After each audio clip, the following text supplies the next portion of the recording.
Bonsoir, bienvenue au Carrefour des Jeunes, votre émission mensuelle, une émission initiée par le bureau exécutif actuel de la CESAM. L'émission Carrefour des Jeunes se veut un espace d'échange et de partage d'idées sur des thématiques politiques, économiques et sociales concernant l'Afrique, mais en outre le monde entier. Avant d'entrer dans le vif du sujet, je tiens tout d'abord au nom de l'équipe Carrefour des Jeunes, adresser à vous qui nous écoutez et nous regardez depuis chez vous, nos meilleurs voeux de nouvelle année, que cette année soit celle du succès et de la réussite, surtout du côté études. Quelqu'un a dit un jour, quand on ne sait pas où l'on va, tous les chemins nous mènent là-bas. Ce soir, j'ai doublement la responsabilité de présenter et d'animer cette émission sur un thème très important, un thème qui semble intéresser pas seulement qu'étudiants et professeurs, mais aussi et surtout entrepreneurs, chefs d'entreprise et hommes politiques. Le thème de ce soir porte sur l'impact des échanges internationaux sur les entreprises africaines. Vous le savez tout comme moi qu'à la suite de la Seconde Guerre mondiale, le monde a assisté à ce qu'on appelait à l'époque la bipolarisation. Avec la chute du mur de Berlin en novembre 1989, le monde est entré dans une nouvelle phase de son histoire que nous avons appelée espace-monde, ce qui a permis la mise en œuvre, sinon la mise en œuvre de ce qu'on appelle aujourd'hui la mondialisation. La mondialisation a donc consacré l'avènement de produits universels qui sont consommés partout dans le monde de la même manière. C'est cette mondialisation, s'il faut donc la définir, je dirais tout simplement que c'est l'échange généralisé entre les différentes parties de la planète, l'espace-monde étant devenu l'espace de transaction de l'humanité. Les pays africains, à l'instar des autres pays du monde, ont intérêt à participer à ces échanges internationaux. Mais à quel prix ? À quel prix pour les pays africains, surtout quand on sait que l'insertion à ces échanges internationaux nécessite une participation active à l'élaboration des politiques et aux négociations au sein des institutions. Pourtant, les pays africains, majoritairement pauvres, malgré en dépit d'un demi-siècle d'indépendance, n'ont pas une forte influence sur les décisions qui sont prises au sein des institutions internationales. D'où nous nous sommes posé la question aujourd'hui de savoir ce que peut être l'impact des échanges internationaux sur les entreprises africaines. Pour répondre à la question, nous avons fait appel aujourd'hui à deux éminentes personnalités. Il s'agit de M. Paul Bangoura à ma droite et de M. Étienne Collier. La Guinée-Conakry est à l'honneur ce soir puisqu'ils sont tous deux guinéens. Qui est M. Paul Bangoura et qui est M. Étienne Collier? Si vous me le permettez, bien sûr, M. Paul Bangoura, vous êtes diplômé en sciences juridiques fondamentales à la faculté des sciences juridiques et sociales de Stade. Actuellement, vous êtes étudiant en fin de cycle master droit des relations d'affaires à la faculté des sciences juridiques et sociales de CETAT. Côté professionnel, vous avez été secrétaire général de l'ASEGIM, l'association des stagiaires étudiants guinéens au Maroc, section STAT, et en même temps vous étiez président du comité scientifique de cette même association, mais cette fois-ci du côté du point de vue national. Et vous étiez également président de l'ASS, l'association des élèves, étudiants et stagiaires étrangers à STAT, qui a finalement laissé la place à la CESAM actuelle. Et vous étiez juste l'année passée président du collège des anciens de CESAM Stade. Bien, monsieur Étienne Collier, vous êtes titulaire d'une licence en droit public. Présentement, vous êtes en phase de préparation d'un master en politique publique. Bienvenue à vous et sans plus tarder, nous allons entrer dans le vif du sujet. Et pour commencer, je voudrais tout d'abord savoir qu'est-ce que vous entendez par les échanges internationaux. Qu'est-ce que vous entendez par échanges internationaux? Ce sont les échanges internationaux. D'abord, M. Paul Bangoura. Très bien. Merci M. Ballan, merci à toute l'équipe de la Sésame et merci pour cette brillante initiative, cette innovation d'ailleurs. Alors on va entrer dans le vif du sujet. Les échanges internationaux peuvent avoir plusieurs définitions. On peut avoir des définitions autant professionnelles que profanes. Parce que dans un aspect purement très simple, on pourrait dire que c'est l'ensemble des transactions, l'ensemble des achats et ventes entre différents États à l'échelle internationale. Du côté beaucoup plus professionnel, on pourrait dire que c'est l'ensemble des transactions ayant un caractère d'extranéité. On entend par extranéité quelques règles, bien sûr, du droit commercial international qui nous trouve un certain rattachement dans les contrats internationaux. Donc ça peut être le lieu de vente, le lieu de livraison par exemple, en quelque sorte une activité, un endroit qui pourrait prouver qu'il part au-delà des frontières entre les différents États, d'où l'appellation d'échanges internationaux. Donc dans un sens plus large, on renvoie parfois au commerce international ou aux transactions internationales. D'accord. Bien, monsieur. Paul Bakora. Étienne. Merci, monsieur Ballan. Je commence aussi par me réjouir de cette initiative qui est une première. Et je me félicite aussi de l'honneur que la Sésame me fait en m'invitant sur ce plateau. Pour vous répondre, il faut entendre par échanges internationaux l'ensemble des transactions commerciales et financières qui ont lieu entre des agents économiques de pays différents.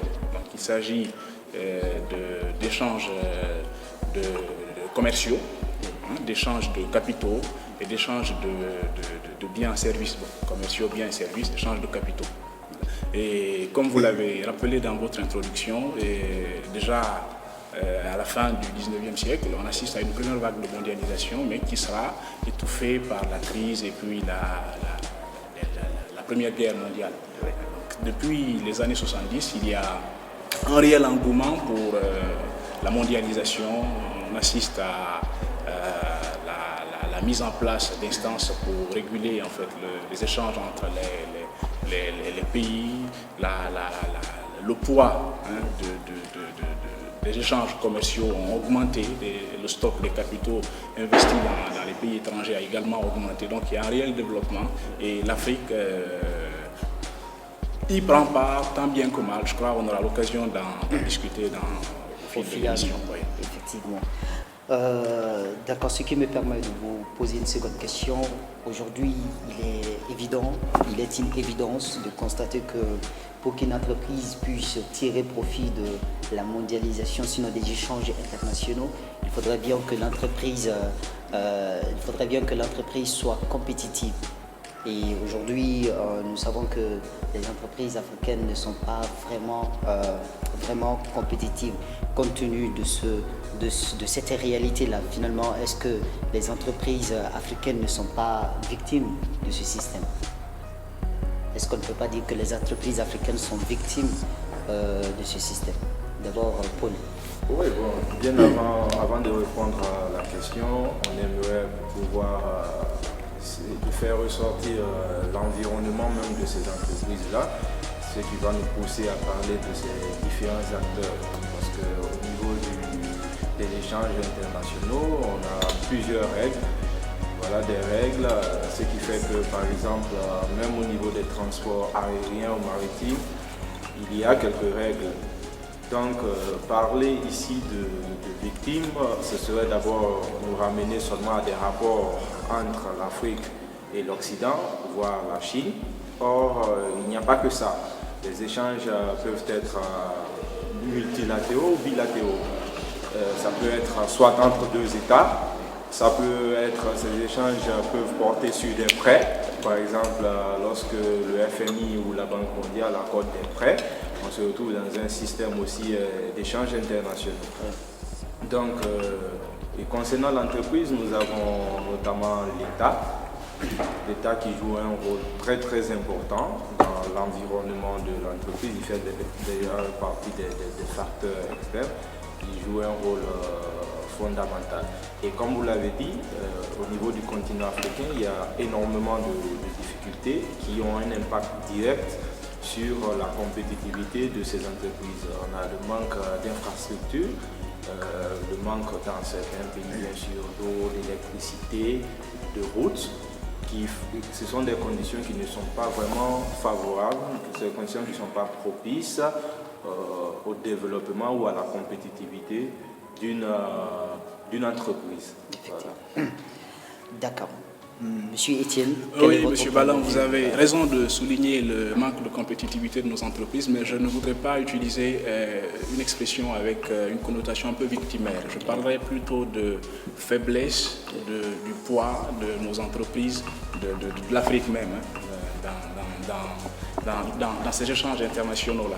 Comme mon collègue l'a souligné, il y a un certain nombre de facteurs qui obère en fait la compétitivité de ces entreprises. C'est au niveau interne, vous avez l'absence d'infrastructures, parce que pour qu'une entreprise puisse être compétitive, il faut au moins qu'il y ait un certain nombre de facteurs de production, les infrastructures, l'énergie, qui doivent le revenir en fait un peu moins cher par rapport à ses concurrents. En Afrique, nous n'avons pas ça, donc il y a l'absence d'infrastructures, la pression fiscale qu'il y a sur les entreprises, les charges sociales. Et au niveau extérieur, parce qu'il n'y a pas que des facteurs internes, au niveau extérieur, quand vous prenez par exemple dans le domaine du coton, on constate tout de suite qu'il y a une certaine inégalité entre nos entreprises et celles occidentales, notamment celles américaines, puisque les autorités de ces pays-là subventionnent le coton, et ce qui permet aux entreprises américaines et autres de vendre le coton sur le marché mondial à un prix beaucoup moins cher que ne pourraient le faire les entreprises africaines. Donc il y a des facteurs internes qui influencent la compétitivité de nos entreprises, l'absence d'infrastructures, la pression, la fiscalité, les charges sociales liées au financement de la protection sociale. Mais au plan extérieur, il y a le fait que certains pays, par exemple, comme les États-Unis, qui subventionnent de façon éhontée contre les règles et les pratiques du commerce international, qui subventionnent leur entreprise. Et donc il y a une certaine inégalité.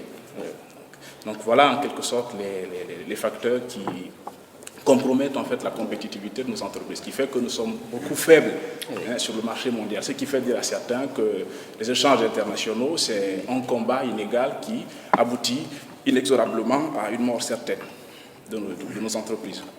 D'accord. Donc du coup, il n'y a pas... nos entreprises ne sont pas victimes de ce nouveau système international, mais elles sont plutôt en manque d'un certain nombre de moyens, qui devraient en principe venir. Voilà pourquoi je ne voulais pas utiliser, je ne voulais pas entrer dans une logique de victimisation. Ce n'est pas comme si nous étions dans une espèce de complot. Vous voyez, vous l'avez souligné dans l'intro, nous avons besoin de la mondialisation. Parce qu'aujourd'hui, on assiste à une espèce de spécialisation des pays dans la production d'un certain nombre de biens. Il y a des biens que nous n'avons pas, que d'autres produisent, et qu'on aimerait aussi avoir. D'ailleurs, chez nous, l'industrie n'est pas assez développée. Et pour un certain nombre de biens manufacturés, il nous faut importer. Donc nous avons besoin de mondialisation. Ce n'est pas comme si nous étions dans une espèce de complot, de conspiration pour parler de victimes. Nous avons tous besoin de mondialisation. Depuis quelques années, nos économies sont interdépendantes. Donc nous avons besoin, il faut qu'on soit clair sur ce principe. Nous avons besoin de mondialisation. Maintenant, encore faut-il nous doter d'un certain nombre de facteurs pour entrer pleinement dans la mondialisation, rendre nos entreprises compétitives, créer un cadre propice, diversifier nos économies. Ces facteurs, je vais en venir sur ces facteurs. Oui, avant que vous n'arriviez là, j'aimerais amender quelque chose par rapport à son intervention concernant l'aspect, je dirais, complot. On ne va pas pouvoir quand même nous dissocier de ça. Parce qu'il y a des réalités qui font qu'effectivement, on a tendance à croire qu'il s'agit d'une certaine conspiration face aux entreprises et face aux réalités et face aux moyens africains. Voilà, quand vous prenez par exemple notre pays, la Guinée, vous allez voir qu'une entreprise, ou d'ailleurs les services publics guinéens, vont vous vendre la bauxite à $300 US. La même bauxite est transformée par les entreprises australiennes Et lorsque ça revient sous forme d'alumine, on vous vend cette même bauxite envoyée à $300. Cette bauxite sera vendue à $3,000 US. Vous voyez cette disproportion qui fait qu'il y a un impact direct sur l'Afrique et que ça contribue à l'appauvrissement du continent. La Côte d'Ivoire en est victime. Le cacao, en le prenant, il est moins cher. Lorsqu'il est transformé au niveau de l'Occident, et le chocolat vendu devient très cher. Très cher. Voilà, donc c'est ce qui fait que voilà l'impact et les répercussions sur l'économie africaine, bien sûr, laissent à désirer. Voilà. D'accord. Si vous Donc, permettez... je vais vous donner la parole d'accord. après Étienne pour revenir sur cette question. Mais sans plus tarder, nous allons partir en pause et juste après la pause, nous allons y revenir. Bien, encore une fois de plus, nous nous retrouvons sur ce même plateau avec nos deux invités, M. Paul Bankora et M. Étienne Collier. Tous deux nous viennent de la Guinée-Conakry. Et donc, M. Étienne voulait, avant qu'on parte en pause, et rebondir sur quelque chose qu'a dit M. L'inégalité qu'il soulignait, c'est une évidence, personne ne peut le nier. Mais dire que cela traduit une espèce de complot, laisse quand même à discuter. Parce que moi je crois que si les Américains soutiennent par exemple les producteurs de coton, c'est pour encourager en quelque sorte la production locale. On devait le faire de même. Maintenant, si nous n'avons pas les moyens, nous, de subventionner nos producteurs, il faut exiger dans nos rapports commerciaux s'entendre sur un certain nombre de principes égalitaires, équitables entre les pays. Voilà, mais si le gouvernement américain le fait de bonne loi pour encourager les producteurs locaux, mais il est clair que ça pèse sur nos rapports, puisque ces producteurs-là vendent le coton à un prix inférieur au prix de revient. Donc ça influence le cours même du coton sur le marché mondial. Donc c'est à nous de taper sur la table si on n'a pas les moyens. Soit on encourage aussi nos producteurs, donc là nous sommes dans un rapport d'égalité, ou dans nos rapports on exige des principes équitables. D'accord. Bien, je m'en vais vous poser une autre question. Je suis sûr que vous allez me faire le plaisir de répondre à cette question très très clairement. Et aujourd'hui, il est évident que l'Afrique devient de plus en plus une puissance démographique. Et depuis 2010, l'Afrique a dépassé le cap du milliard d'habitants. Et au cœur de ce boom démographique, nos entreprises, en principe, devraient être beaucoup plus actives sur le marché africain, sur le marché du continent. Est-ce que vous pensez que cette démographie qui est en train de prendre une allure à grands pas, est-ce que vous pensez que ça pourrait bénéficier à nos entreprises dans les années à venir? À moi de répondre. D'abord Paul. À droite et ensuite à gauche. D'accord, ok. Bon, vous savez, voilà. Bon, il n'y a pas de problème. Donc, voilà, concernant l'impact démographique, on va rentrer dans diverses tendances. Pour certaines personnes, bien sûr, la démographie peut être un facteur de croissance. Par contre, pour d'autres, ça pourrait mettre l'Afrique en retard.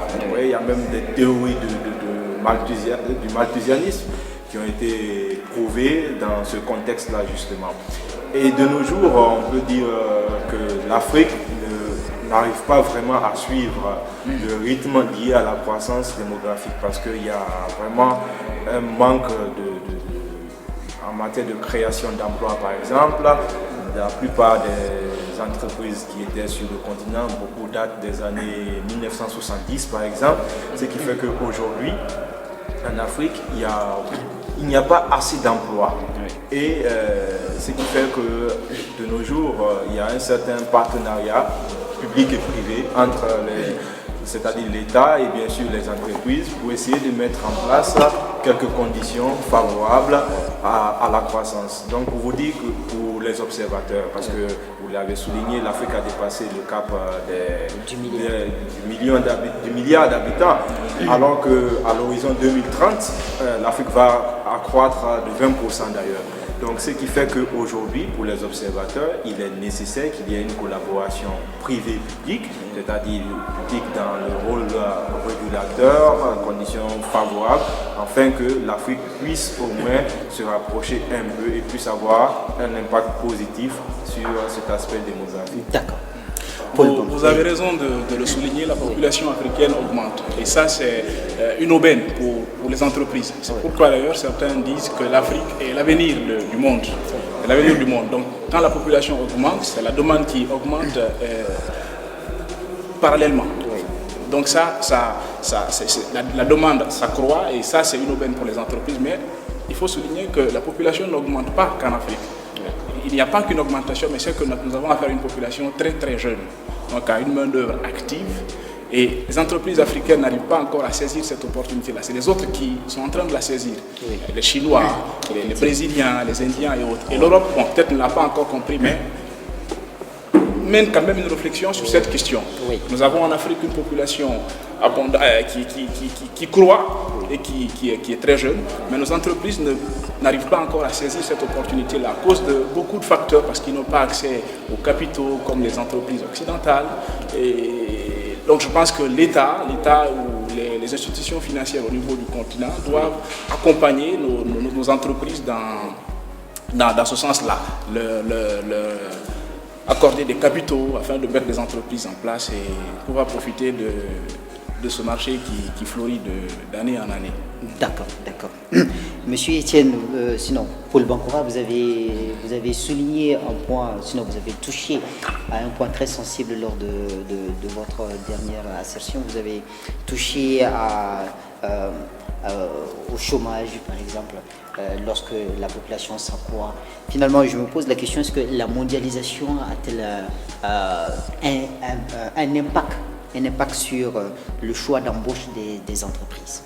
Est-ce que finalement la mondialisation a un impact sur le choix d'embauche des entreprises? Etienne d'abord. Oui, la mondialisation peut influencer les décisions de recrutement. Peut-être qu'on ne l'a pas souligné au départ, la mondialisation, c'est aussi la mobilité de la main-d'œuvre. Vous voyez, les Chinois, bon, je ne sais pas si les gens le disent juste par ironie, mais les Chinois ont de plus en plus tendance à importer en fait la main-d'œuvre de chez eux. Parce que, bon, on estime que ces gens-là sont mieux qualifiés que les Africains et ils coûteraient moins aux Chinois que les Africains. Donc vous voyez, c'est aussi la mobilité de la force de travail. Mais vous voyez aussi les entreprises européennes qui ont de plus en plus tendance à délocaliser vers les pays du nord de l'Afrique, notamment au Maroc. Donc ce sont des entreprises qui évoluent en Europe, mais qui délocalisent ici à cause de la main-d'œuvre qui est moins chère. Donc tout ça, ce sont les bienfaits de la mondialisation. Vous avez la possibilité de délocaliser vers des pays qui ont une main-d'œuvre moins chère, et qui donc permettront de réduire les coûts de production, mais vous avez aussi la possibilité, comme le font les Chinois, d'importer de chez vous dans des pays étrangers. Donc c'est aussi ça la mondialisation, la mobilité de la force de travail. Donc ça, à mon avis, ça influence les décisions de recrutement des entreprises. Des entreprises. Paul, par rapport à la question. Oui, naturellement, parce que ça a un impact sur... Naturellement, bien sûr, ça a un impact, parce que quand vous prenez déjà avec la crise financière qui perdure toujours, vous vous rendrez compte qu'il y a des entreprises qui réduisent par exemple le personnel, ou en faisant aussi du recrutement, on a tendance à cibler quelques profils. Voilà, au Maroc ici par exemple, au mois de décembre, il y a eu une étude qui avait fait ressortir les profils les plus sollicités. Oui. Donc compte tenu bien sûr de cette mondialisation, ils avaient d'ailleurs classé le management en première position. Compte tenu bien sûr de la demande, cette demande, elle est, comme l'a dit M. Collier tout à l'heure, elle est bien sûr mondiale, elle est globale. Et donc parce que l'idéal de l'Afrique serait aussi de rivaliser avec les puissances occidentales, avec les entreprises occidentales. Par conséquent, elles souhaiteraient bien sûr avoir une main-d'œuvre qualifiée afin de pouvoir justement les rivaliser. Effectivement. D'accord, nous arrivons presque à la fin de l'émission, mais une dernière question que je vous prie de répondre. On sait que on l'a dit tantôt dans la discussion, les entreprises africaines ne sont pas vraiment compétitives. Pourtant, quand une entreprise n'est pas compétitive, elle est appelée à disparaître. Et en disparaîtrant, l'entreprise tue l'économie. Quand il n'y a pas d'entreprise, c'est que c'est l'économie qui est en lutte. Finalement, les dirigeants africains ont-ils une responsabilité ou un rôle à jouer dans cette situation afin de permettre une certaine prospérité dans nos entreprises? Vous ne jugez pas que nos décideurs politiques ils ont une grande responsabilité dans cette affaire? Oui, on l'avait souligné déjà au niveau de l'introduction, lorsqu'on parlait de l'environnement de l'entreprise. L'État joue un rôle très important parce que même en matière d'investissement, une entreprise ne peut pas prospérer dans un milieu où il y a une certaine instabilité politique. Après le forum mondial qu'il y a eu en Afrique du Sud, au Cap, où il a été démontré que sur les 20 entreprises les moins compétitives au monde, 14 sont africaines. Donc vous voyez déjà que ici en Afrique, il y a ce manque de volonté-là de nos dirigeants qu'il faut souligner. Parce que lorsque vous prenez par exemple le groupe Bolloré qui gère plusieurs ports ouest africains par exemple, il est plus facile de nos jours, on le constate, c'est une évidence, il est plus facile pour nos leaders d'octroyer des marchés, bien sûr après des octrois plus ou moins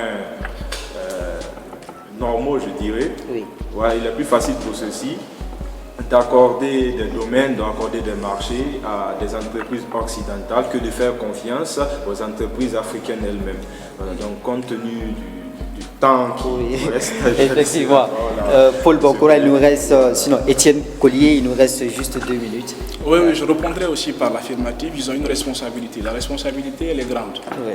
C'est à nos autorités politiques de mettre en place tous les facteurs pouvant permettre de renforcer la compétitivité de nos entreprises. Tantôt on parlait d'infrastructures, comment on appelle ça, la réduction de la pression fiscale sur les entreprises, des charges sociales. Tout ça sont des choix que l'État, les pouvoirs politiques, les pouvoirs publics doivent opérer. Donc ils ont une grande responsabilité à jouer. C'est à eux de mettre en place les conditions pouvant permettre à nos entreprises de bien profiter, de faire face au jeu de la concurrence mondiale née de ce libre-échange-là.